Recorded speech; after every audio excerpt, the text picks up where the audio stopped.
මට්ටස්සේ මම කොහෙද ඉන්නේ? ඔයා ඉන්නේ දිව්‍ය ලෝකේ. මොකක්? කවුද?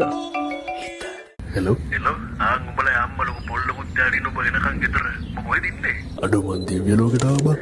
ඔබ මොන ලෝකෙටියක් ගමන්නේ ගෙදරදී අම්මගේ චේප් වෙනනම් ඔහෙන් ඇන්තූරියෙන් බැලක් කරන් මරි. බඳී මානුග සොයාලා රැ සඳහා